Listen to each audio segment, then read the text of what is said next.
Good Friday evening, friends and subscribers. I'm looking forward to seeing your questions, comments, and you're welcome to make observations as well. If you like music, like I like music, well, you're in store for a treat tonight. Today, music is readily available. Any music you desire, anytime you desire, at the push of a button, the turn of a knob. But in the early days of Musée de Venoge, that wasn't so. Music was like your dinner, homemade. So now let's go fireside with Mrs. Weaver and our guest. Thank you, Lori. I appreciate the introduction. We have a wonderful evening in store. I hope everybody has their adult beverage ready to go and ready to sing along. But first, I want to do a little short video to introduce our guest this evening. Log cabin and hard cider, Mr. Pemberton. It and the whiskey are flowing. Lance Minnis is a historian, musician, teacher, reenactor, and student of the history of our region. As a reenactor, he has commanded companies and brigades in the United States and Canada. In 2015, at the bicentennial of the Battle of New Orleans, the American commander praised his skill on the field, describing him as magnificent. Lance proudly represents the brave men and settlers of the Commonwealth of Kentucky. How loud the notes of joy arise from every bosom warm and free. How strange triumphant fill the skies For Harrison and liberty. His love of acoustic, folk, and period musics began more than 2 decades ago. This love of music is showcased by teaching and performing at various folk schools and festivals. Lance is also an accomplished actor, appearing in many videos on the Venoge YouTube channel. I guess there comes a time when a man has to look in the mirror and ask himself why he doesn't like what he sees there. Fiddler, how do you manage to get free of these monthly musters? You forget, he doesn't say much.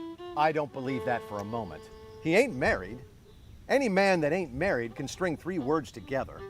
His love and respect for our past makes Lance Minnis a premier living historian and tonight's honored guest. Way down the Ohio to Shaunytown. Introducing Lance Minnis. That was very nice. I have here the man himself, Lance Minnis, who's going to amuse, entertain, and what else are you going to do? I don't know. You tell me. I must say, first of all, this is a real fire, like we've said in the past, but Yes, we're it letting is. it go down because it's very warm today outside, and it's warm in here. But Lance, tell Donna. me. Lance, Yes, Donna. tell me a little bit about your involvement with Venoge. When did you first become aware that Venoge existed? Well, let me do one thing, a very important thing first, which is to get my beverage. I'll get mine. Shall we have a toast We shall. to you and Historic Musée de Venoge, To you out there. and to all of you? I was reminiscing earlier about how I first became aware of this wonderful place. And I think it was probably 2002, maybe 2001.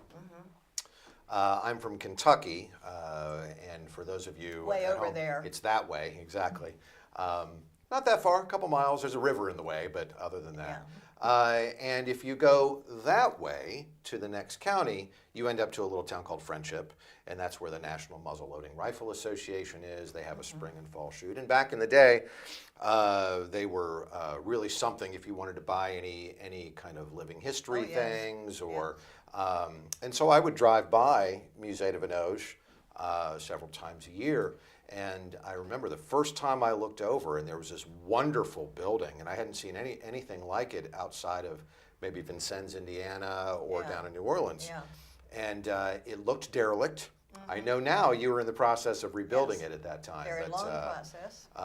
it was such a wonderful structure and so beautiful, and little did I know that years later, here I would be sitting.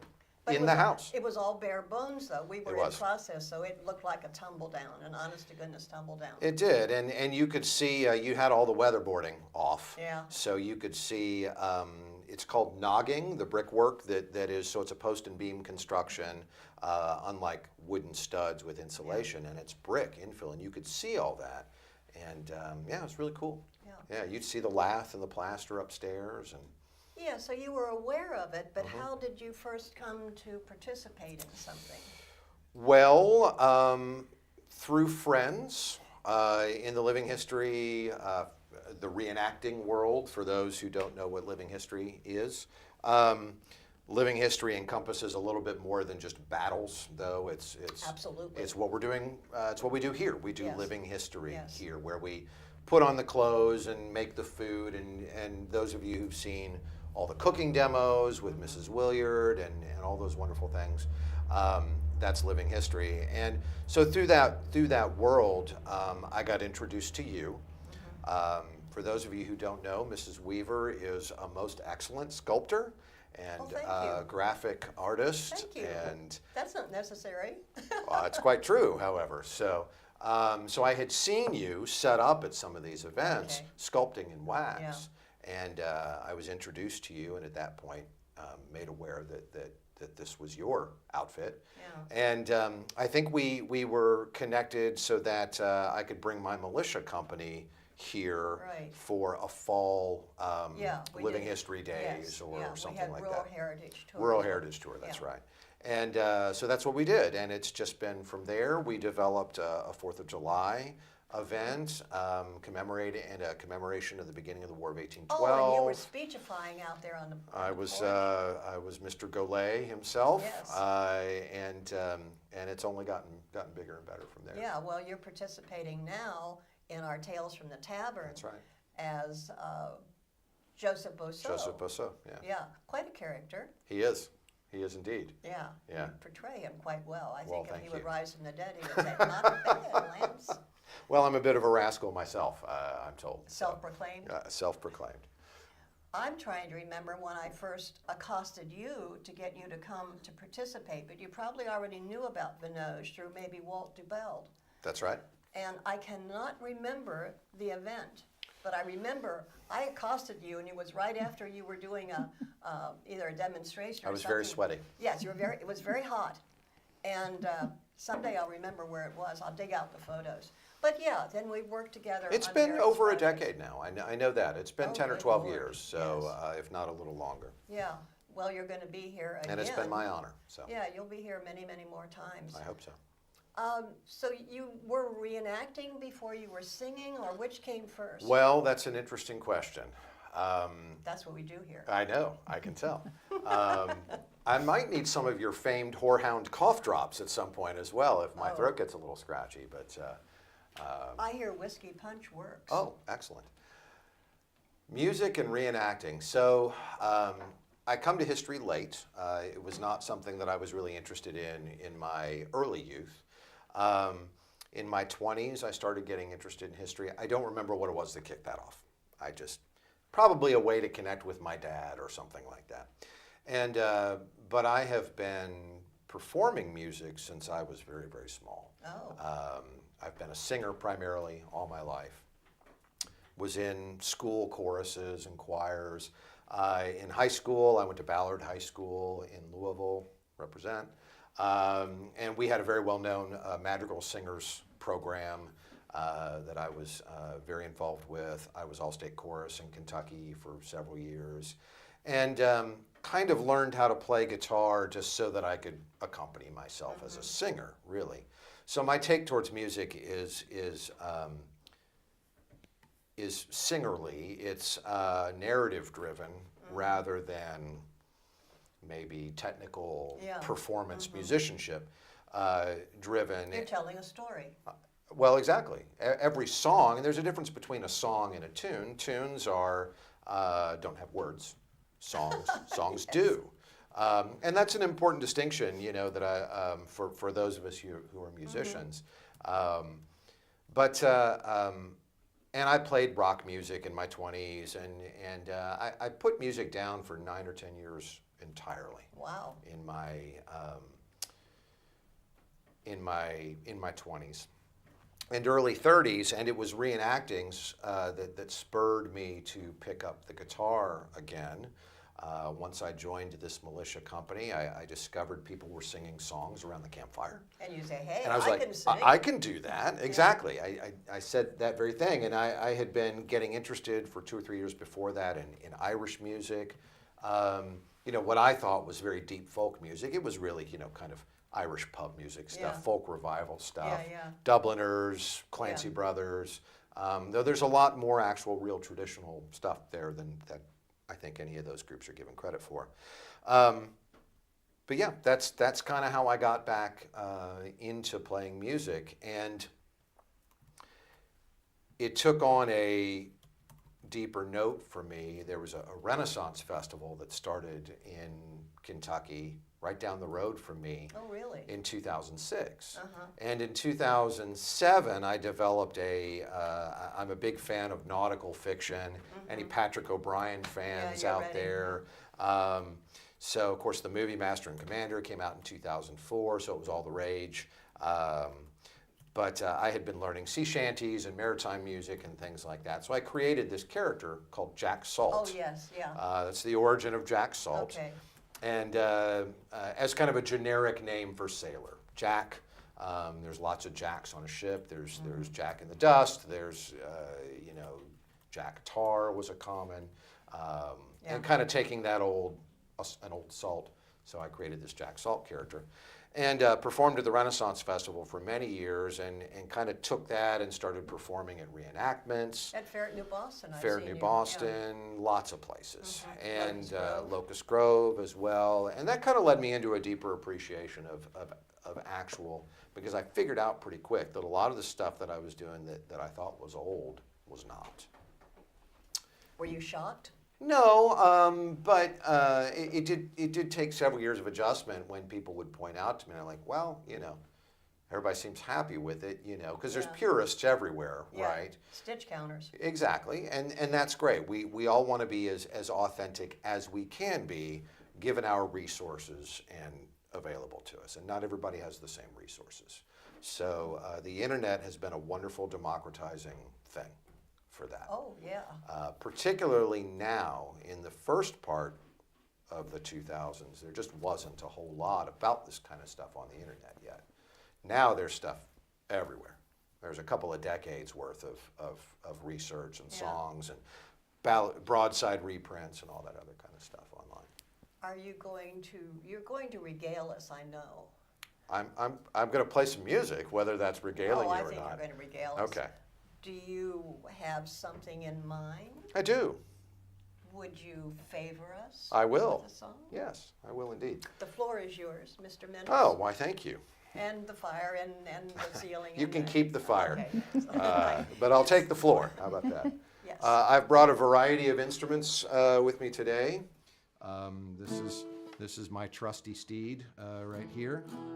Those of you who've watched Songs of a Midwinter's Night may recognize this girl right here. Maybe you don't care. I don't know. This song is one that we did for Tales from the Tavern, I believe, or one of our going down the What song is it? the Minstrel Boy. Oh, We did myself and Mr. Pemberton did this song for one of the videos. okay. Enjoy. So this is the Minstrel Boy. Where am I looking? There? The big camera. The big camera. Hello.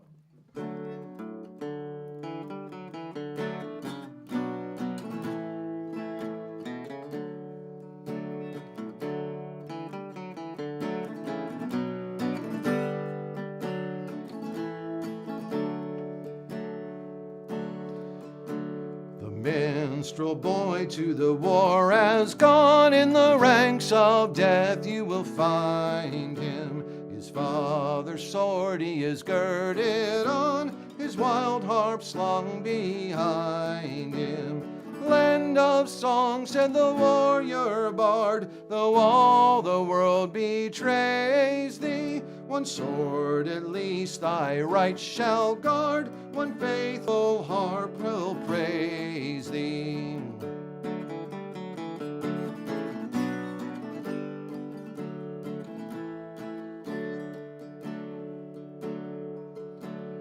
minstrel fell, but the foeman's chains could not bring that proud soul under.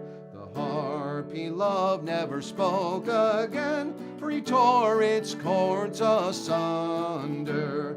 No chain shall sully thee, thou soul of love and bravery. Thy songs were made for the pure and free, they shall never sound in slavery.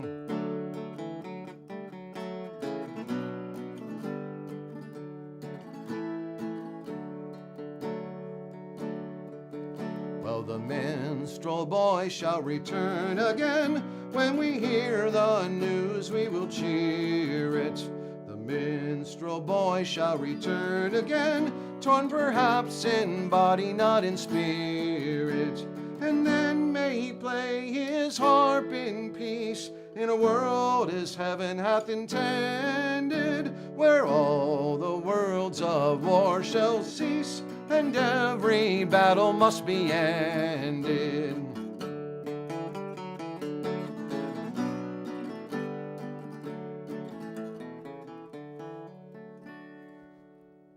Very nice. Thank you. Thanks very much. What's the story behind that one? Well, that is an Irish song, and this is one that gets a lot of play from folk revival groups and so on, but it actually is a historical song, though it's not folk music. We know who it was written by. Okay. Folk music has to be arisen from the Anonymous. mists Anonymous, of, yes, exactly, technically, and it's one of the things, it's one of my pet peeves with modern music, where everybody's, so-and-so's folk album, and they wrote all the songs, Yeah. But this was written by a man, I believe his name was Thomas Morris. He was a poet, an Irish poet. Thomas More, yeah. Yeah, Thomas More, that's right. He was an Irish poet. He said the tune was traditional, probably BS. He probably wrote the tune as well. But it was first published in 1813, and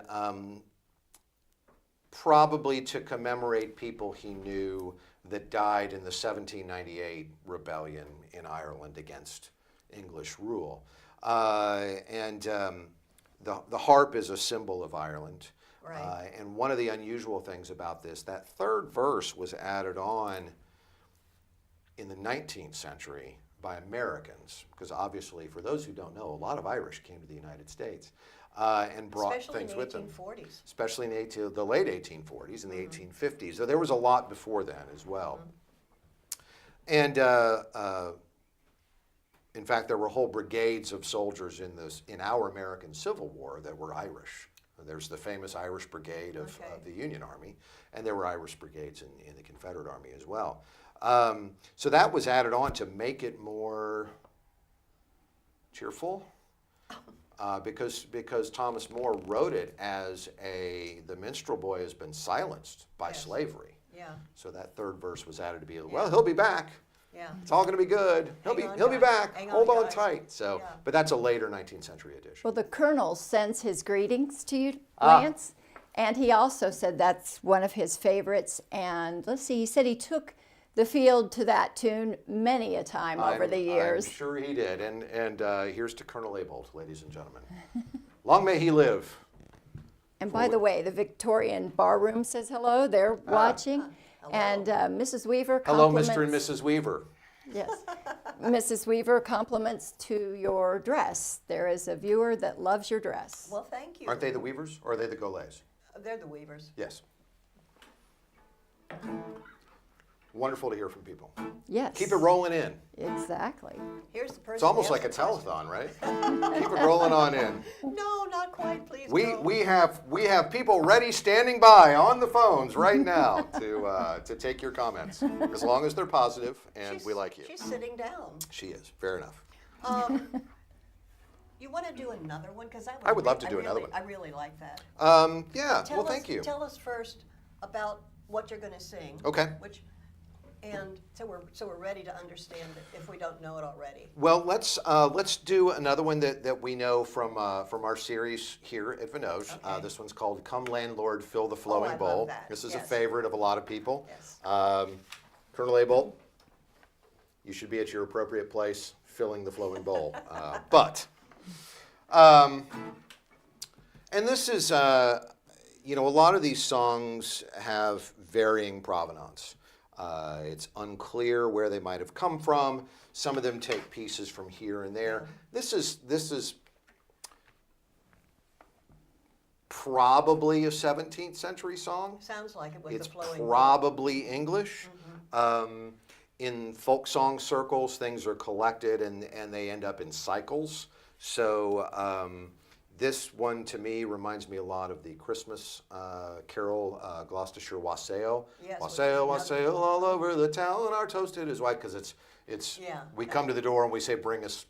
These are similar things. The servants, the lower orders are going to the Lord and say, hey, My turn. give my us something to turn, drink. yes. Right. So, so yeah, it came to America, probably New England first. It's just a great fun song. And now here's in Switzerland And, County. and now here it is in the wonderful town of Vevey, or Vivi, Vivi. as we call it now. Vevey Yes. in the 18th century. Yes, but Vivi now, just like there's a Versailles, Kentucky.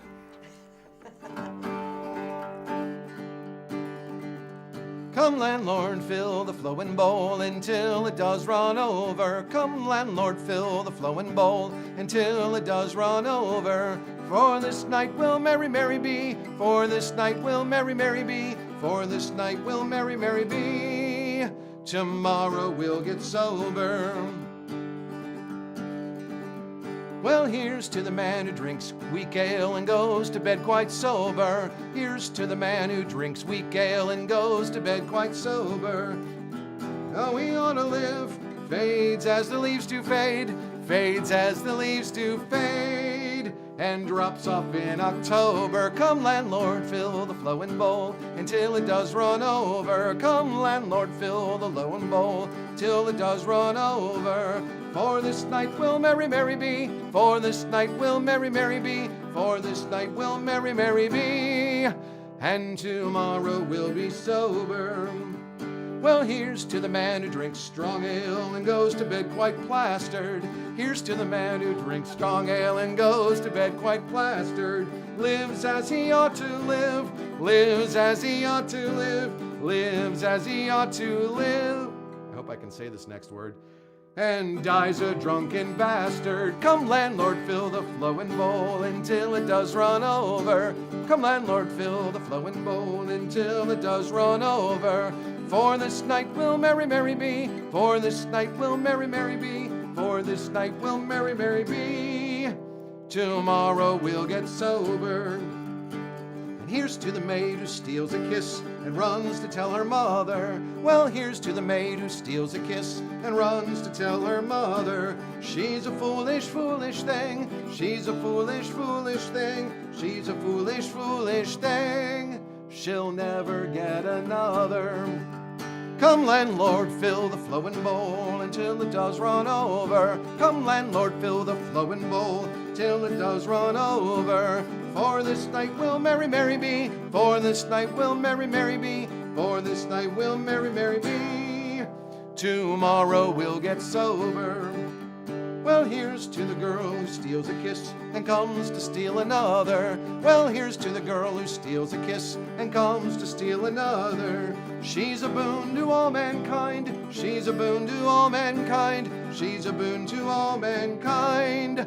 And soon she'll be a mother. Come, landlord, fill the flowing bowl until it does run over. Come, landlord, fill the flowing bowl till it does run over. For this night will merry, merry be. For this night will merry, merry be. For this night will merry, merry be. And tomorrow we'll get sober. Fantastic. Thank We you. enjoyed it in here. I hope Okay, everybody else did. another comment Ah, for you, Lance. The wonderful. flowing bowl is full, Colonel Minnis. Excellent. Let's raise a stave together. Ah, very well. Guess who that's from? I would I'll say let that's you- probably Colonel Abel. And we have Laura and Kyle. The Williards. Yes, thanks for filling in the blank. I went Captain, blank. Mrs. Captain, cheers. Wonderful. What a wonderful group of friends we have tonight. That's Oh. what I like about this. You had mentioned, One more. yes, Before I forget, because it's digressing just of a course. bit.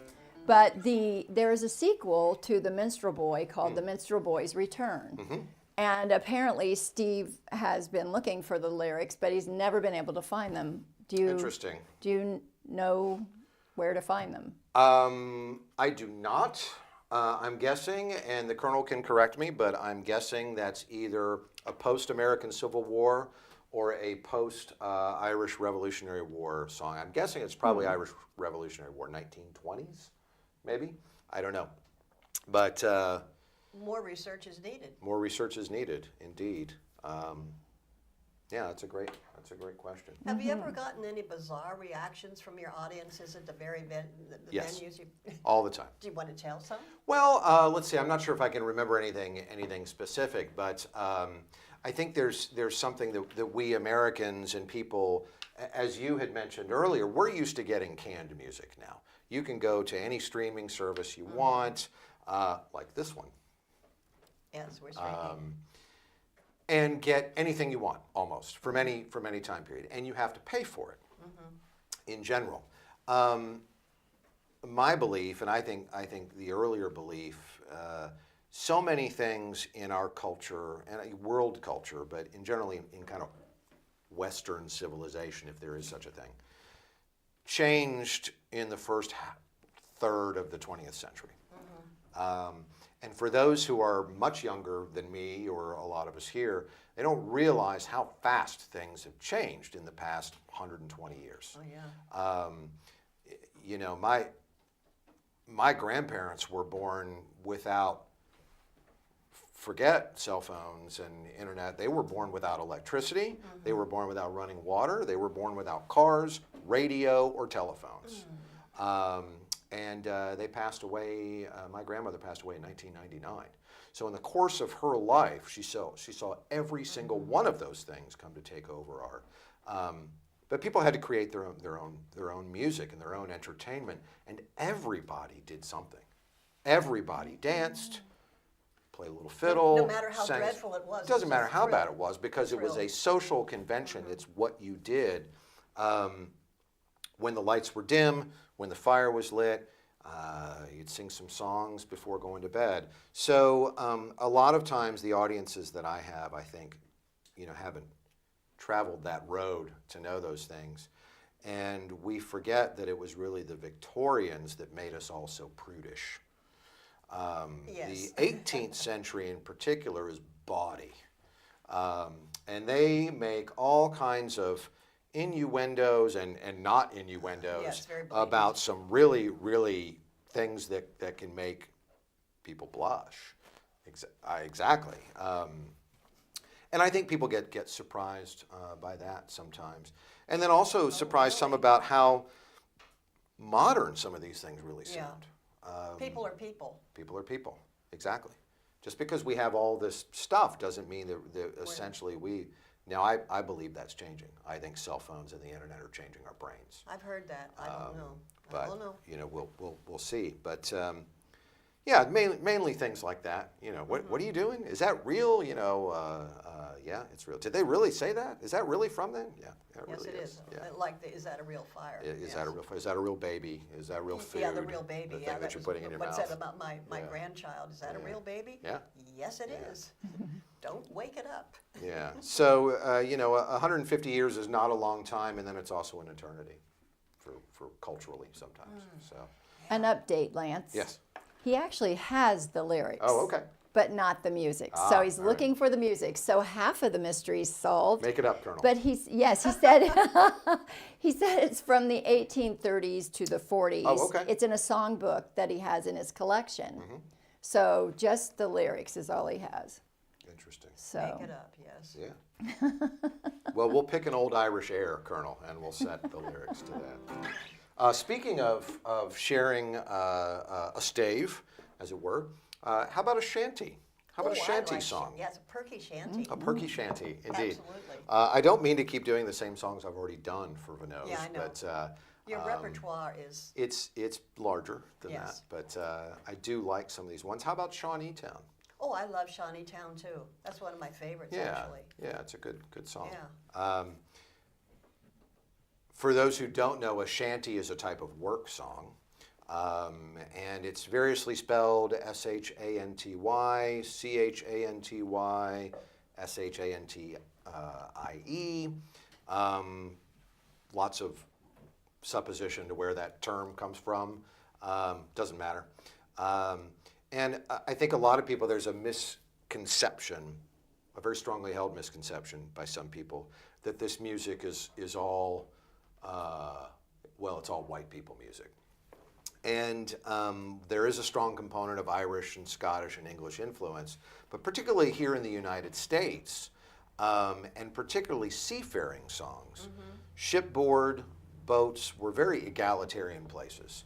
And you would have First Nations Indians, you'd have African Americans, both free and enslaved. People that wanted to work. Exactly. Well, and just, exactly. It's at some point to the boat owner, it doesn't matter. Can you do what you have Can you to do the job? And so they're very egalitarian places. Shaunytown is a place down the Ohio from here, kind of across, it's in Illinois, it's kind of across the river in Kentucky, and it was a very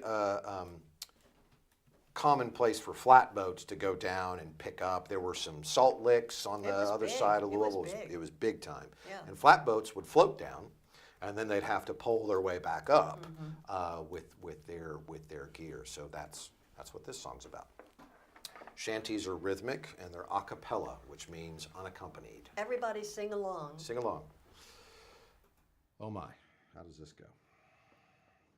Some pulls up and we float down, way down the Ohio to Shaunytown. Well, there's whiskey in the keg, boys, sure enough. Grain is in the sack, and we'll float her down to Shaunytown and bushwhack her back. And it's haul on the beach shore, she moves too slow, way down to Shaunytown on the Ohio. Well, now the current's caught her and we'll take up the slack. We'll float her down to Shaunytown and bring the rock salt back. And it's haul on the beach shore, she moves too slow, way down to Shaunytown on the Ohio. That water's mighty warm, boys, the air is cold and dank, and that damned old fog has got so thick you can barely see the bank.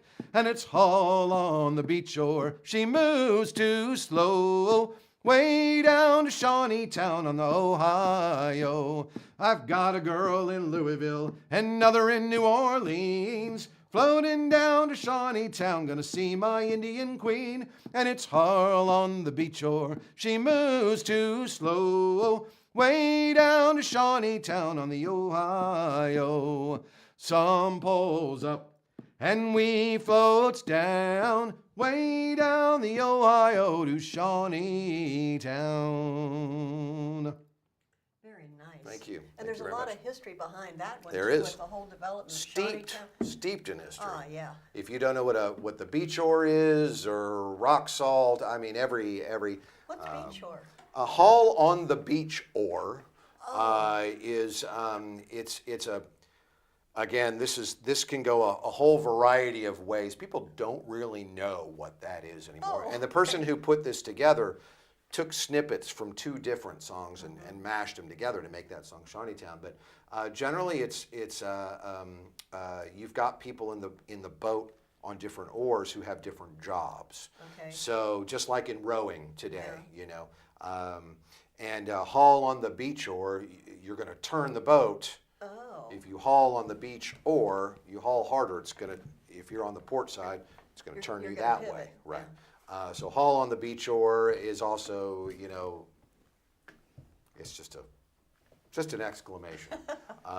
It works in the song. I've also heard it hard on the beach shore, Okay, which well, you I've pull heard hard. people. Yeah. Well, but also it's hard on the beach. Don't hit the beat. Don't run aground. It's hard on the beach shore. Okay. Yeah, she moves too slow way down the. Yeah. So yeah, I've chosen haul on the beach shore because I like that. Okay, your choice, sir. We appreciate that. Yeah, thank you. We had a compliment. Oh, They wonderful. said, great Thank you. rendition. Thank you so much. Slancha, as they'd say. How about something that is not from our previous Venoge a streams? surprise? Yeah. What are you going to surprise us with this time? Well, I've brought a bunch of Maritime things with me because I really like Maritime music. And for those of you who may not be in the region, Musée de Venoge is just, a mile and a half north of the Ohio River. Yeah. And it's on a large creek as well, which is a tributary of the Ohio. And all of the mercantile traffic and colonist traffic, there were no roads when this place was established, and all of that traffic happened on the rivers. And Venoge is placed that close to the Ohio River for a very good reason. The highways of the day. The interstates of the day. Interstates, Yeah. yes.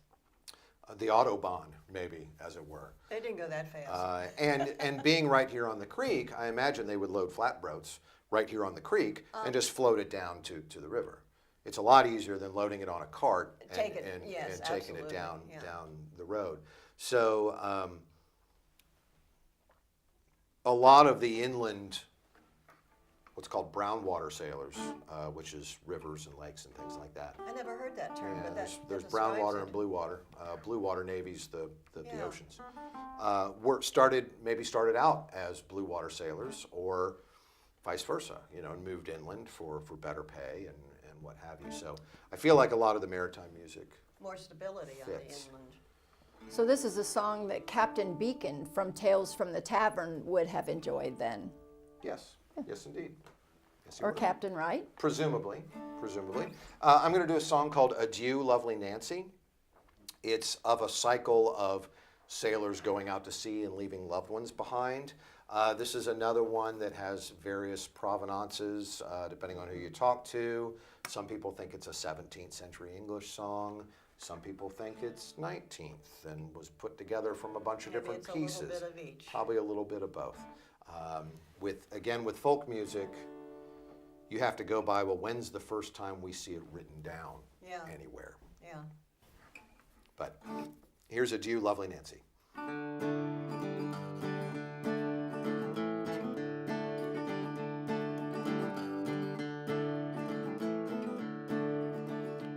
Here's adieu, sweet lovely Nancy, 10,000 times adieu. 'Cause I'm going over the ocean to seek for something new. And come change a ring with me, dear girl, come change a ring with me. For it might be a token of true love while I am on the sea. When I am far upon the sea, you'll know not where I am. Kind letters I will write to you from every foreign land. And the secrets of your heart, dear girl, are the best things of my will. My heart is with you still.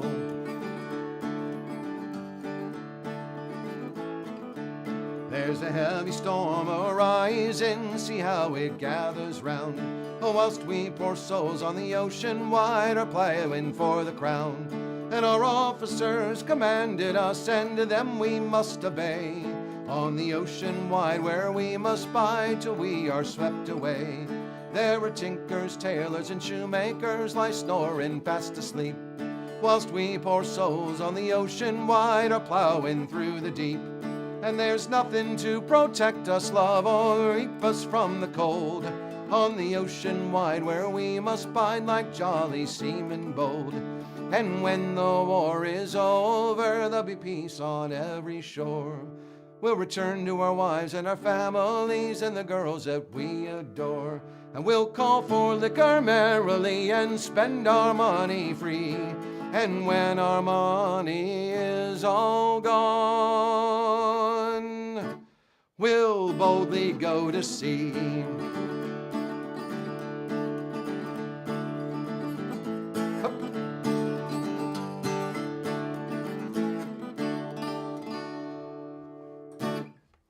Very nice. Thank you. So Cinda Carpenter says, great tune, never heard it before. Oh, wonderful. Thank you, Cinda.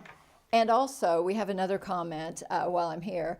I'm supposed to ask Mrs. Weaver about the sweep that was in her barn. Oh, we still have it. We still have that sweep. Yes, it was an uncut, unfinished, raw cut of a sweep. It's about 20 feet long. Wow. It's totally neat. What is a sweep? On the flatboat. It's the back part. Oh, Back part of the flatboat. yeah. Yeah, totally weird. huh. No, it's Interesting. not weird at all. It's a sweep. Just odd that it's in your Oh, well, garage. Well, we found it in the attic of an 1820s house that was being destroyed. Wow. And it ended up with us. Do you know if maybe timbers from that flatboat ended up as part of the house? Of that house? No. That house actually, the floor joists were made of boards that were made into a composite to make a big beam because there were notches and dowels all the way through it, and you could match those. And they ended up, the boards themselves are about 2-inch thick, 2x12s, and they were all pegged together. Interesting. And we have a couple of those too. Yeah. which is So what- post sawmill, you don't get a 2x12 without a sawmill. Yeah, sawmills come in earlier than you actually think. Absolutely. Yeah. Yeah. But yeah, and the Water sweep- driven, horse driven. Yeah, and the sweep was up there and nobody wanted it, so yes. But it's pristine.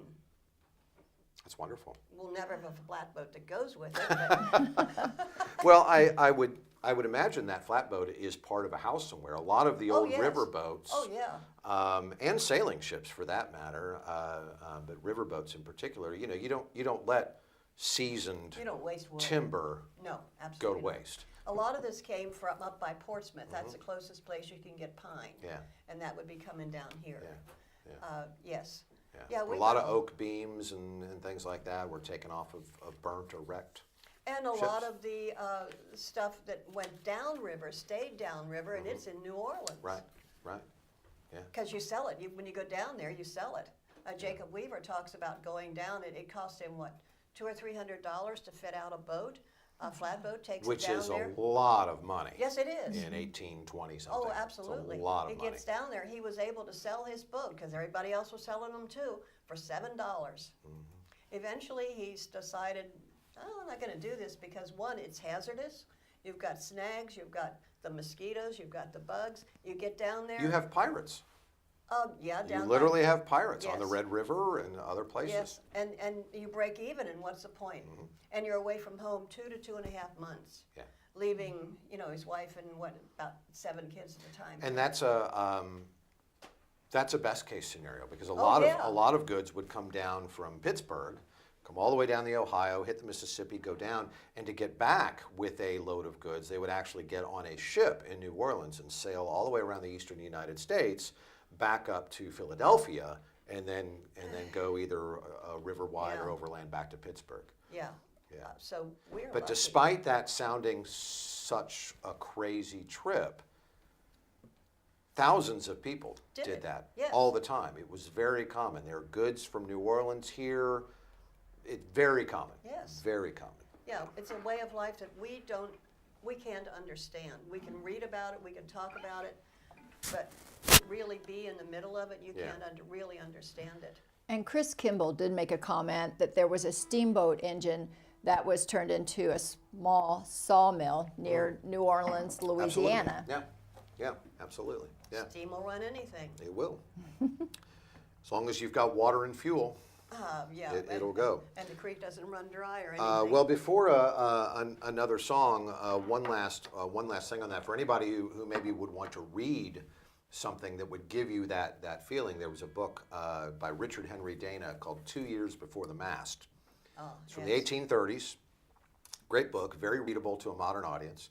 And Richard Henry Dana had never been a sailor before. And he took ship on a sailing ship. I don't remember if it was Philadelphia, Boston, New York, one of those places, to take hides down around Cape Horn Oh, good Lord. to Valparaiso Yeah. in Chile, I think, Yeah. or Peru, Chile, and then come back. And it took him 2 years. But it was one of the huge maritime trades of the United States in the 1830s. People did it all the time. So a voyage like that, 2 or 3 years. Yeah. The Now- Colonel, Now you can fly there in 6 hours. I'm so sorry. That's quite all The right. Colonel said that Jacob Weaver sold his flatboat in New Orleans for the pricely sum of Ready for this? $18. Oh, Oh, I thought right. it was less than that. Oh, really? Well, I guess there's inflation. Take it up with the Colonel. I will. I've got the letters. What would you like to hear now, Mrs. Weaver? Ah, Anything or a style of something?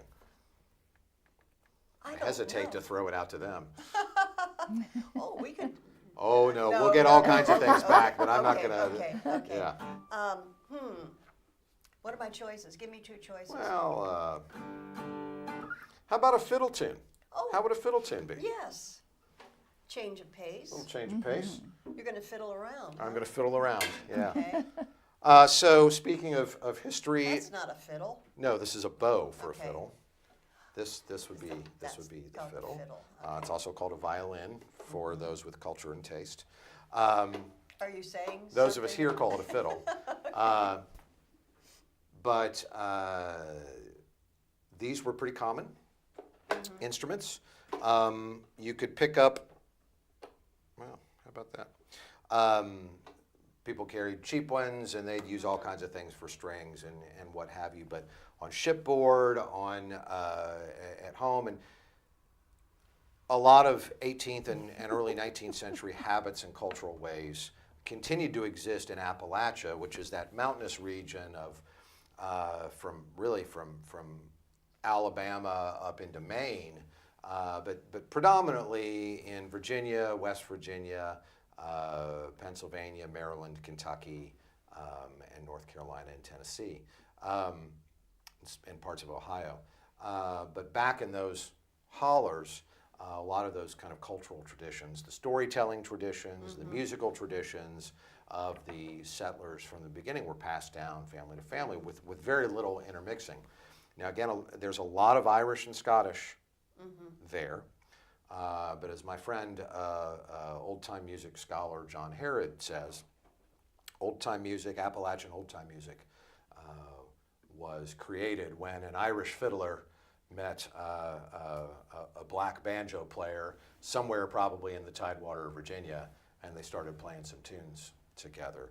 And there's a very heavy African-American black presence in Appalachia in the 19th century. And so the tune I'm going to play is one that's still played today in both Irish music circles and in old-time circles. Okay.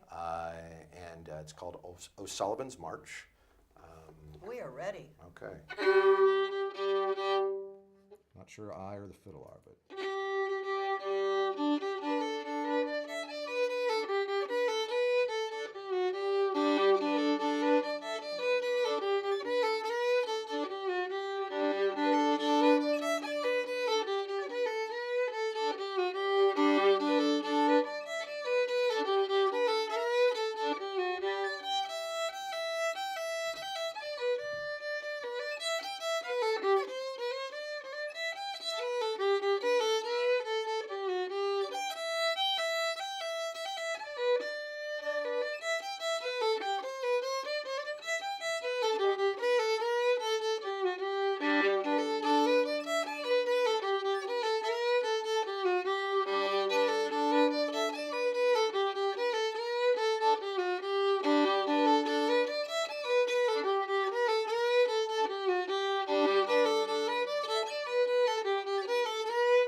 And you could keep playing that over and over and over and Yeah, over again. I can, yes. For those at home, that was a jig time, so you would have been dancing a jig. I was going to say, if you're dancing, that just goes on till they It just drop. goes on and on and on. It's a great square dance tune, but that's an example of the kind of music that people would be playing at home.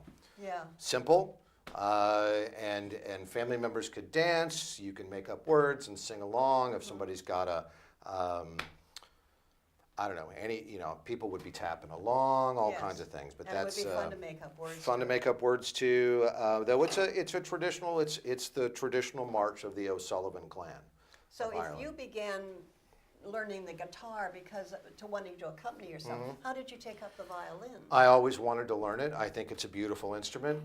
Not the way I play it, but I think it's a beautiful instrument. I know so many people who are wonderful violin and fiddle players, both in my family and friends. And it was just something that for a long time I thought, if only I could learn how to do that. But I'm too old. I can't, Oh, yeah. So I first picked that up in 2015 when I was really? 45. Yeah. And took me a few years, but a couple years ago I So feel you're like self-taught. well, I've taken some lessons Yeah. and workshops and things like that. But no, Yeah. I don't have a regular weekly teacher. Yeah. I'll put a plug out there. Can I put a plug out Of for something? course. There's a wonderful thing in Look at in the Whitesburg, little Kentucky. camera and Oh, wrong camera. This one right here. I'm so confused over which camera we're looking at. It's so. Pardon me, friends. There's a camp in June in Whitesburg, Kentucky, which is in the mountains. It's about 15 miles from Virginia, called Cowan Creek Mountain Music School. And it doesn't matter if you're 8 years old or 80 years old, you can learn how to, you're closer to the 8, I'm sure. Yes. It doesn't matter. You can learn how to play old-time banjo, fiddle, guitar, singing, dancing, the old buck dancing, all those kind of things. And it's in June every year. It's very reasonable. It's $350 for a week of instruction. Meals provided. Oh, that's a deal. Yeah. So I've gone to Cowan Creek every year since 2016. Yeah. And gotten a yeah. lot of instruction there. Yeah, but you've got to have that musical spark within you in order to do that. I don't think so. Oh, I don't yeah. think so. I think anybody can, if you've got dedication and grit and you're open-minded, I think part of our problem is we all want to be whoever our hero is. And that's a very modern concept. That's a 20th and 21st century Oh, really? concept. Yes, because as we were saying before, from the 1950 earlier through all of human history, almost all music was made at home. And everybody did something musical. And it didn't matter whether you were good. You weren't trying to be, there were no stars. There was no radio. There was no television. There was no person to compare yourself to except maybe somebody in your neighborhood or your family. You might be right. And everybody played music of some sort, or they sang, or We they have a beat question or along. something. We have a request. Yeah, okay. Are you going to be playing Rosin, I may be mispronouncing this, Rosin the Bow tonight? I can. Oh, that's a okay. nice one. The Colonel requested The it. Colonel requested it. Well, we should do what the Colonel requests. Absolutely. He's the big cheese. He is, well, he's the Colonel, isn't he? Yes.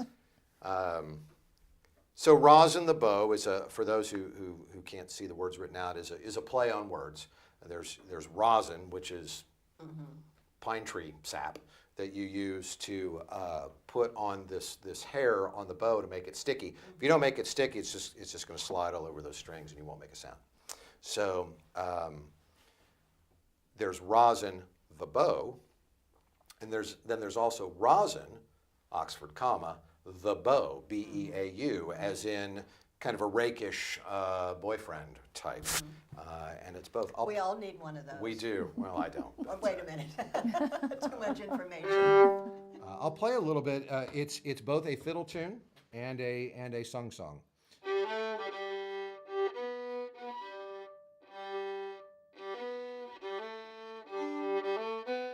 Let's see if I remember.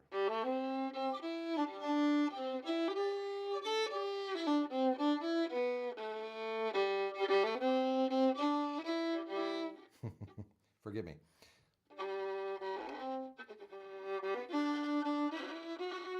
Let's try that.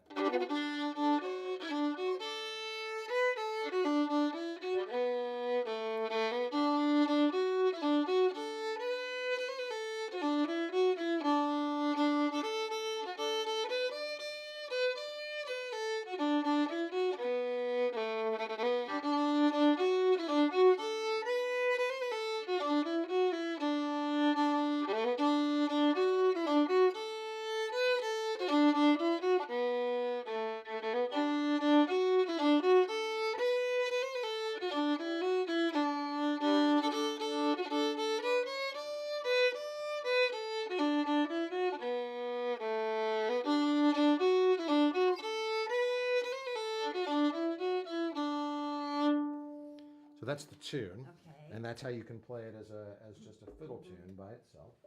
And then for all of you at home with both your guitars and your fiddles at ready.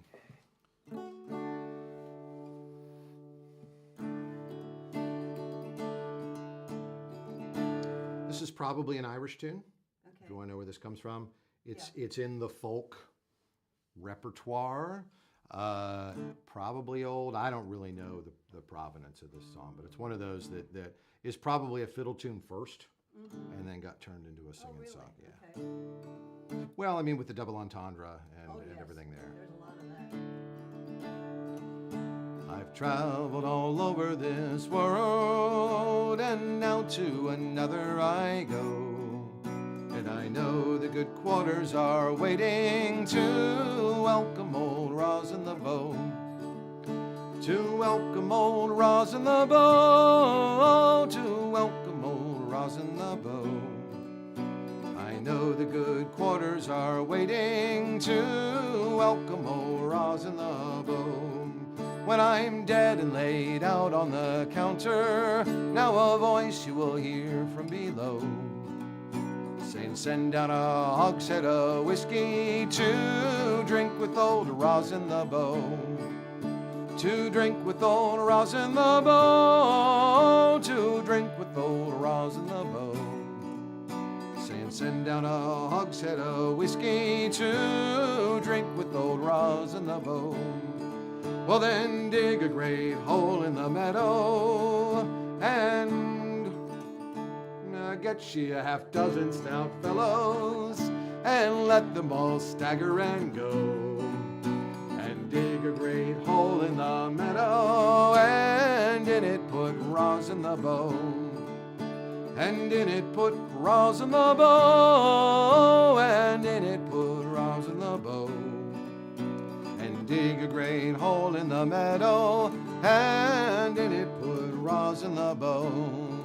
Well, I've only this one consolation, as out of this world I do go. Well, I know that the next generation will resemble the Rosin the Bow. Will resemble the Rosin the Bow. Will resemble the Rosin the Bow. I know that the next generation will resemble the Rosin the Bow. Well, I hear that old tyrant approaching, that cruel, remorseless old foe. And I lift up me glass in his honor, take a drink with old Rosin the Bow. Everyone, take a drink with old Rosin the Bow. Take a drink with old Rosin the Bow. And I lift up me glass in his honor, take a drink with old... I feel like we could do that again. Take a drink with old Rosin the Bow. Take a drink with old Rosin the Bow. And lift up me glass in his honor. Take a drink with old Rosin the Bow. Let's take a drink with Let's take a drink with old Rosin the Bow. Absolutely. I'm having a little bit of the Colonel's Crater here, by the way. Ooh, yes. Colonel Leibold, thank you. Liquid refreshment Indeed. interlude. Indeed. Feel free, ladies and He gentlemen. says no one sings it like Colonel Menace. No, I agree. That was a very kind, beautiful sir. tune. Yeah, I like it a lot. And I love the fiddle too, the violin. Thanks. Beautiful. Well, I don't like to be falsely modest, but I do try and have a sense of gratitude for the gifts that I have. But I do feel like we said at the very beginning with music, for me it's about storytelling, it's narrative. So when I'm phrasing a song with the words, I want to know what the song's about, because I Right. want to emphasize Yeah, those yeah. things in the story. And so for me, this, the fiddle, anything else is really just additional kind of things to fill that out. Yeah. I mean, I could sing any of these a cappella just as easily as I can sing them, Yeah, but there's- you get a, and for those who are following along, I hear that old tyrant approaching. The old tyrant is death. I hear death approaching, that cruel, remorseless old foe. But I lift up me glass in his honor, old adversaries, right? Take a drink with old Rosin the Bow. And if you start, it's like acting, it's like drama, it's like the theater. If you know what you're on about, then you can really. I used to teach music, some music ensemble classes and so on, and that's what I would talk about all the time. But yet they're digging a hole in the meadow. Well, you're still being buried, you know, who won, you're still, well, he always wins. Oh yeah. Oh, I hear that. There's yes. no beating that You know, cruel, remorseless old foe. You know, hearing you sing, it's been a long time since I've been to a reenactment event, but after hours was always the most pleasant time with the singing and the flowing bowl and just enjoying the company and the tunes. Yeah. And it's really a pleasure. It's one of my favorite things. Yeah. Yeah. Probably time for a parting glass. Do you think so? I Unless- feel like we're just getting started. Well, we can keep going if you want. Do you have a song you'd really like to sing? Well, I have two. Okay. Is that all right? Absolutely, sir. And then we can part with a glass. And I'll try and make it quick and not talk No, quite so much. don't make it quick. We're not in a hurry. But this one's from my good friend Captain Williard. Ah, Nice. And this, Kyle. indeed, a glass with you, sir, and your lady. And speaking of evening jollity around the fire or the blockhouse, whether we're in the fort or out in the field, this is one that he and I like to sing. It's a sea shanty. It's English. They do a pretty good job of it in the movie Master and Commander. There's a scene in that film where all the officers and gentlemen are gathered around a nighttime meal in the captain's cabin, and the master starts this song. It's not that long before he gets shot in the head later in the film. Sorry for spoilers if you haven't seen it. Came out 20 years ago. You should have seen it by now. But this song is called Old Shipmates or Safe and Sound at Home Again. Safe and sound at home again. Let the waters roar, Jack. Safe and sound at home again. Let the waters roar, Jack. Along we've tossed on the roaring main. Now we're safe ashore, Jack. Don't forget your old shipmates. Folly, rolly, rolly, rolly, ride-o. Since we've sailed from Plymouth Sound, 4 years gone or nigh, Jack, was there ever chummies now, such as you and I, Jack? Long we've tossed on the roaring main, now we're safe ashore, Jack. The chorus is the same through the whole song. Don't forget your old shipmates, everybody. Folly, rolly, rolly, rolly, ride-o. We have worked this self-same gun, quarter-deck division, sponger I and loader you, for this whole commission. Long we've tossed on the roaring main, now we're safe ashore, Jack. Don't forget your old shipmates, folly, rolly, rolly, rolly, ride-o. When the middle watch was called and the time went slow, boys, who could choose a rousing stave? Who but Jack and Joe, boys? Long we've tossed on the roaring main, now we're safe ashore, Jack. Don't forget your old shipmates, folly, rolly, rolly, rolly, ride-o. But the best of friends must part, fair or foul the weather. Hand your flipper for a shake and a drink together. Long we've tossed on the roaring main, now we're safe ashore, Jack. Don't forget your old shipmates, folly, rolly, rolly, rolly, ride-o. Long we've tossed on the roaring main, now we're safe ashore, Jack. Don't forget your old shipmates, folly, rolly, rolly, rolly, ride-o. Very nice. Thank you. Captain Williard really appreciates that. He says, is it Haza or Huza? Huzza, huzza, huzza. Huza. Or- Okay, I knew think it. Technically, it's Jose, but Yeah. yes. You should ask the captain to sing his song about the highwayman sometime. Ooh, I didn't know he sang. Talk about I putting the know captain he was- on the spot. By the way, Kyle sang along with you. Wonderful. Wonderful. Wonderful. as is appropriate. So this is another one that I was really kind of hoping to do that has been on our Venoge channel. This is a song called Billy Broke Locks. And it's such a weird song. It's a weird song. And I did some research into this. It got popular. It got popular several times throughout the 18th and 19th century whenever there was, it's a kind of a rebellious mayhem. Yeah, kind of official mayhem, right? Yeah. You know, whenever there's some rebellion in the offing, and it came apparently. This is a song that I'm going to do another plug. Look up the book by Neil Ferguson called Albion's Seed. Discusses how there's 4 kind of main folkways of people that came to America. It's a wonderful book. But the people who came here brought their traditions with them, and not just Irish and German and Dutch people, but also, you know, Ghanaian and Nigerian, and everybody brought their ways with them. But this song in particular appears to be from that kind of North British borderer tradition where, you know, the same kind of thing that you can read in the Cuchulainn Cattle Raid of Cooley stories, where people are going back and forth across borders and stealing each other's cattle, right?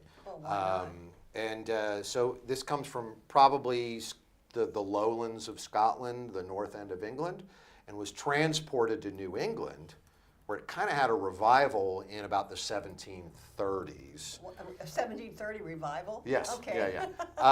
Not about Billy Broke Locks, but there, you know, a very famous kind of chieftain was put behind bars and he was broken free and all that. And in the Revolution, it got pulled back out because the British were taking people and locking them up, right? Left and right. So this became a patriotic song during the American Revolution. And it's called Billy Broke Locks.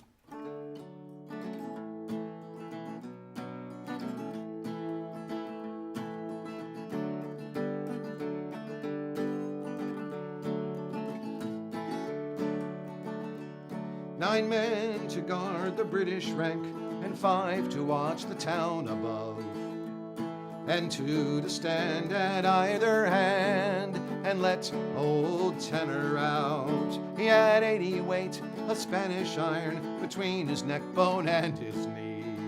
But Billy took Johnny up under his arm and lugged him away right manfully. And Billy broke locks, and Billy broke bolts, and Billy broke all that he came nigh, until he came to the dungeon door, and that he broke right manfully.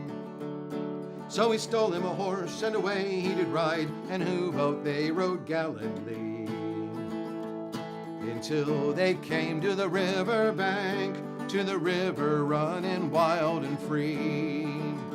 And the British were coming close on their heels, and who but they stood fearfully, till Billy took Johnny up on his back and carried him over it easily. And Billy broke locks, and Billy broke bolts, and Billy broke all that he came nigh, until he came to the dungeon door, and that he broke right manfully. Oh Billy, the sheriff, he says, you're the damnedest rascal I ever did see. Come give me back the iron you stole, and I will set your prisoner free. There we see relative value in the 18th century. Oh no, old Billy, says he, oh no, that can never be. The iron will do our horses to shoe, the blacksmith rides in our company. And Billy broke bolts, and Billy broke locks, and Billy broke all that he came nigh, until he came to the dungeon door, and that he broke right manfully. So they called an inn for room for to dance, and who but they danced merrily. And the very best dancer among them all was old John Webb, who was just set free. And Billy broke locks, and Billy broke bolts, and Billy broke all that he came nigh, until he came to the dungeon door, and that he broke right manfully. One more time, come on everybody. And Billy broke bolts, and Billy broke locks, and Billy broke all that he came nigh, until he came to the dungeon door, and that he broke right manfully. And of course, the Spanish iron was. Spanish iron. Yeah, was it around the neck and the feet? He had 80 weight of Spanish iron between his neck bone and his knee. Yeah, he was wrapped. Yeah. He was wrapped. I don't know what the weight is. Yeah. Weights and measures at that period were different than we think of now. Some research is needed. Well, there were French pounds, there were English pounds, there's imperial pounds, there's avoirdupois. That's enough, that's enough. Yeah, so whatever weight the Spanish used. But he broke it manfully. He did. He broke it right open. And then carried the guy across the river Yeah. where he could dance at the tavern. Yes. So, yeah. It's an odd little song, but I do really care for it. So, Yes. Well, we enjoyed it in songs for sure. yeah, And absolutely. enjoyed it this evening also. Thank you. Do you, is it time? Possibly. Chris Kimball did say, interesting song. I wouldn't Thank want you, to Chris. be in Billy's position. Well, Billy was a big, strong man. He had to be. I wouldn't want to be in John Webb's position. He was the Okay. guy who was all wrapped up in the Spanish iron. Oh, so. No. And I do love, hence my interjection in the song, where the sheriff says, look, just give us the iron back. Yeah, Take yeah. the guy. Yeah. The iron's expensive. We Yeah, need that we can stuff get another back. We can guy. get another guy. We'll put another guy in jail. Yeah, no problem. absolutely. Lickety split. So, well, shall we? Oh, I've spilled my adult beverage. Well, it's quite all right. So the laundress is. It's Saturday tomorrow, so the laundress will be doing. Okay, Doing the washing. I'm glad to hear that. Thank you to you My pleasure, sir. and It's been to very enjoyable. Musée de Venoge. And to everybody watching. To everybody watching, to everybody part of this production, to all of the productions. I don't know if you all know what goes into these films that you all see on this A channel. lot. It's a lot. And a lot of heart and a lot of love goes into these We things. have a lot of So, fun too. A lot of silliness goes on. If you get a chance to come to VV, Indiana, and see Musée de Venoge and maybe buy a book or some vinegar painted ware in the We've gift got shop, stuff. I hope But you'll do we've so. got history. We've got history. Absolutely. That's not for sale. That's free. Yeah. For me, the best gift that this place has is literally just walking the grounds, being in the house, going upstairs. I know. The garden, the oven. That It's just- reminds me, when I was so deep into the restoration of this project that I could not see the people who lived in this house, Jacob and Charlotte and their 7 children at the time. And Steve Abel was the one who made me see the people Right. that lived in this house. And that still is. I thought maybe you were going to say it was my portrayal of Elisha Golay, but apparently that wasn't No, good enough. it was good. I'm kidding. I'm I'm kidding. you're great. Anyway, Before this degenerates any further, yes. Mr. Minnis, one last song. this is a parting song. It's one of my So I hope favorites. everyone has their parting glass to share with us. And thank you so much for joining us. Thank you very much. Now, many people might think that this song is melancholy. It's No, not. it's not. It's not. No. Though I may be leaving, everyone else still is here. staying. In fellowship, in friendship, in comradeship. So here's to you. I do want to mention the Victorian barroom did chime in and say that Venoge is a very special place. I know, yes, they're special to us too. And we'd like to thank the Victorian Barroom tonight for Oh, their the whiskey punch recipe. recipe. So Number 1. it's a little sweet, but otherwise it's great. Too much sugar for you. A little bit. I little hit the bit. lemon a little harder this time. Oh, I like the lemon. You could have hit the whiskey a little harder I too. did, I but, doubled. okay. All right. On that note. Secret. Of all the money that e'er I've had, I have spent it in good company, and all the harm that e'er I've done, alas, it was to none but me. And all I've done for want of wit, to memory now I can't recall. So fill to me the parting glass. Good night and joy be with you all. Of all the comrades that e'er I've had, they are sorry for my going away. And all the sweethearts that e'er I've had, they would wish me one more day to stay. But since it falls unto my lot that I should rise and you should not, I will gently rise and I'll softly call. Good night and joy be with you all. Sláinte and good night. Thank you so much. Thank you so much. Pleasure's all mine.